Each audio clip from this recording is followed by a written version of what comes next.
everyone, this is my second corset-related book review of my mini-series, and this one is called Wasted Curves, My Transformation into a Victorian Lady, written by Sarah A. Chrisman. So let me start off by saying that this book is self-published and handmade. So that means that this book was made basically the same way that it was made in the Victorian era, apart from the actual printer that had printed the words on the pages.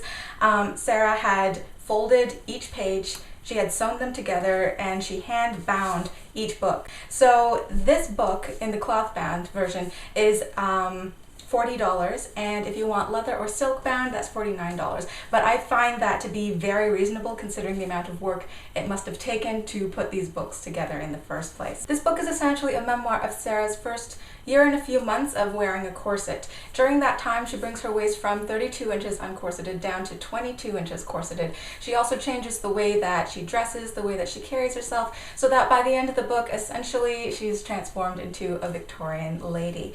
And you know those transformation stories where, the movies where the shy teen girl kind of gets a makeover and then life changes for her.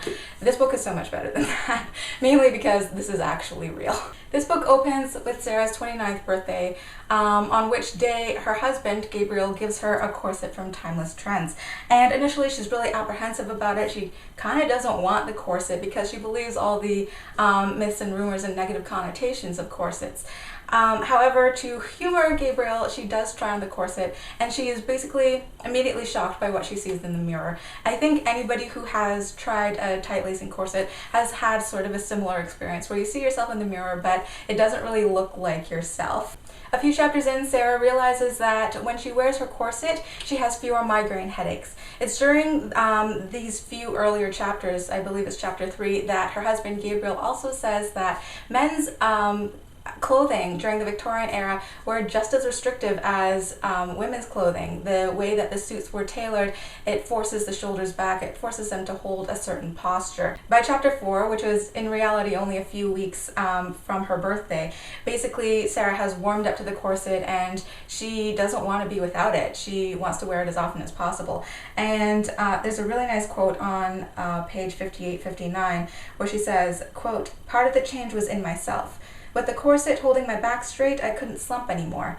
I was uncomfortable with this at first. Being a naturally big girl, over the years I'd gotten used to making myself as small as possible. Now I couldn't, though, and I started to realize that the world didn't need an apology for my inclusion in it," end quote. In later chapters, Sarah realizes that when she's wearing the corset, during meals she can eat as much as she wants, and she can eat until she's full. She can also eat whatever she wants, although her meals had naturally progressed to less processed foods, foods more rich in fiber, and foods that are basically more well-rounded, and she was able to eliminate her heartburn without any prescription medication. By chapter 7, Sarah is actually sleeping in her corset, and she observes something interesting. When she's not wearing her corset, she actually feels drowsy and begins to fall asleep. This might be because of the redirection of blood flow from the extremities of her body to the gut when she's not wearing the corset, which kind of mimics the effects of the parasympathetic system, which is kind of the rest and ruminate side of your nervous system. When she's wearing her corset, she actually reports feeling more energetic. It's by this time that Sarah's doing more medical research, more historical research, and on page 93 of this book, Sarah cites a medical text that and basically in 1893, doctors did not observe a right and a wrong way to breathe per se, simply different ways of breathing, and some ways of breathing were more prevalent than others. However, many doctors observed that when a woman is pregnant, especially in the third term, she will have her breathing move basically from the lower abdomen to higher area, using the intercostal muscles more. This is perfectly natural because the baby's taking up space, so the lower lobes of the lungs can't expand as much. And this is basically the similar way that people breathe when using a corset. Chapter 10 is one of the most important in the book, in my opinion. This is when she explains that many of the publications during the turn of the century were mostly written by men, as I had mentioned in my previous book review, and that basically it was largely the opinion of women that men should stay out of women's fashion and mind their own business. Even the suffragists, the female activists that, they were campaigning to have equal rights as men, to be able to take certain jobs, to be allowed access into certain buildings, to be considered legal persons so that they would be able to vote. Even many of those women still wore corsets. The topic of feminism is touched on again in chapter 22 when Sarah finds a picture of Susan B. Anthony wearing a corset.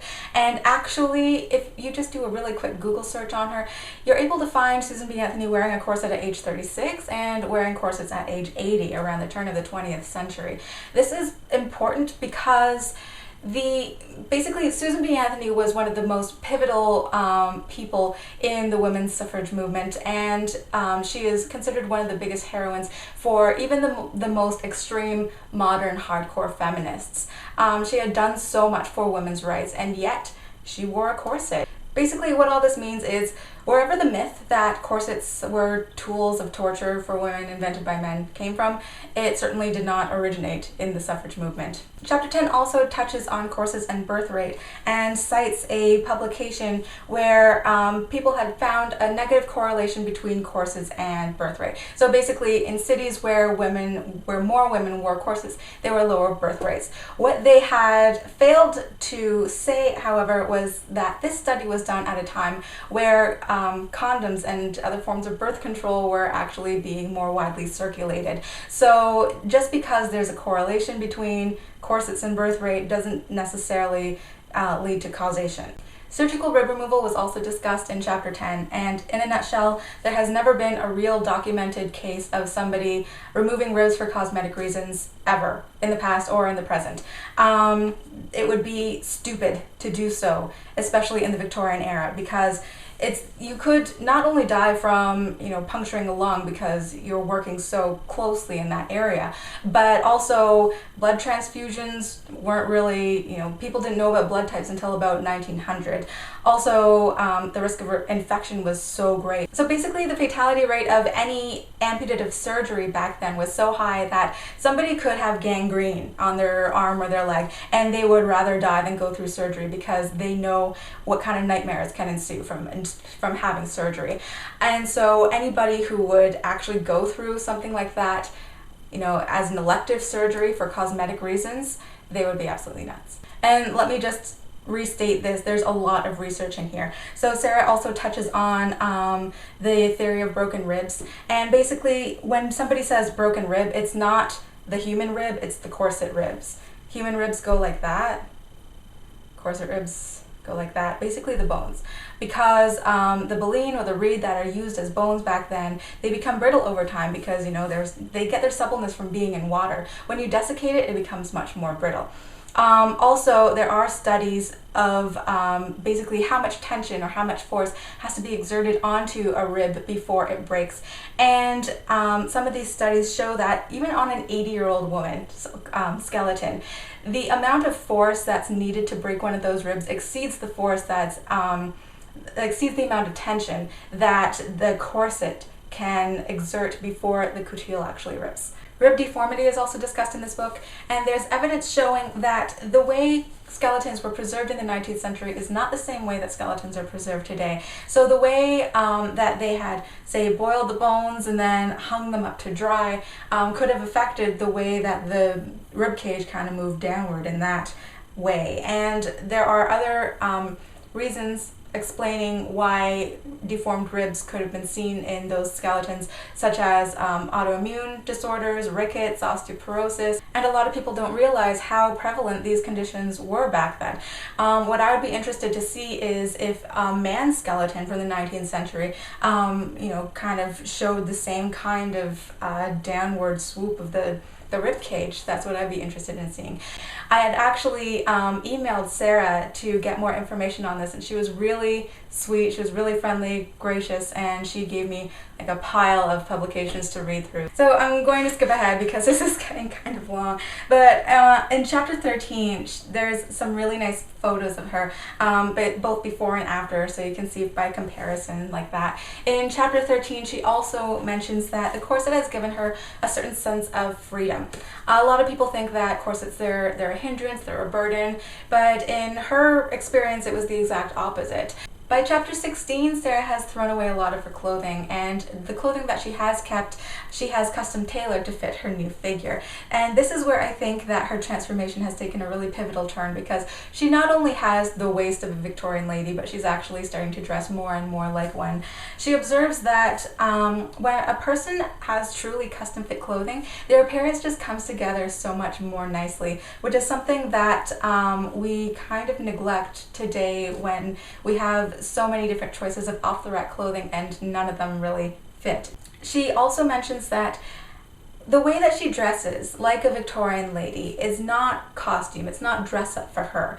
Basically, that's how she feels, and so that is her everyday clothing, that's her real clothing. But she says that wearing this type of clothing is actually more comfortable to her than, say, wearing a t-shirt and jeans.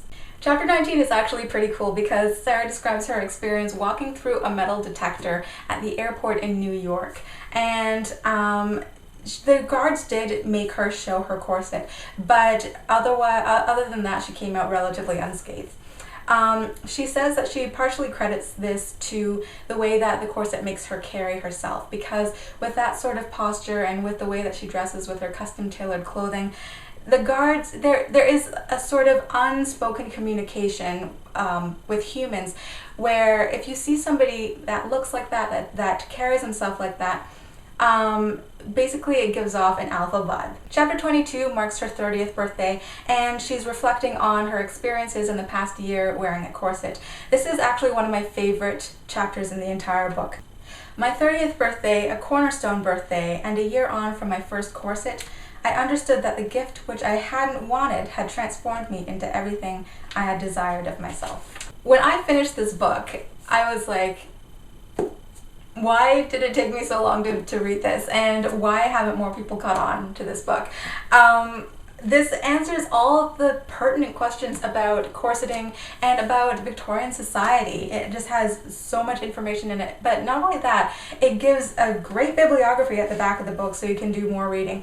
And it's also presented in a really fun, interesting, humorous way, because it is written kind of like a personal journal or diary. I would not be exaggerating when I say that this is probably the most interesting book on corsetry that I have read to date.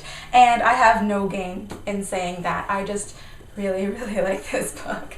I don't know what else to say except get your local library to stock this, and I think that this book would be an excellent addition to any corseter's library. And I think that's it. So I hope you all enjoyed this overview of this book, Wasted Curves, My Transformation into a Victorian Lady, written by Sarah A. Chrisman. And if any of you have questions about this book, please leave them down below. I'll be happy to answer them. If anybody else has read this book and you'd like to comment on it, leave a comment down below as well, because I'm sure other people would be interested to know.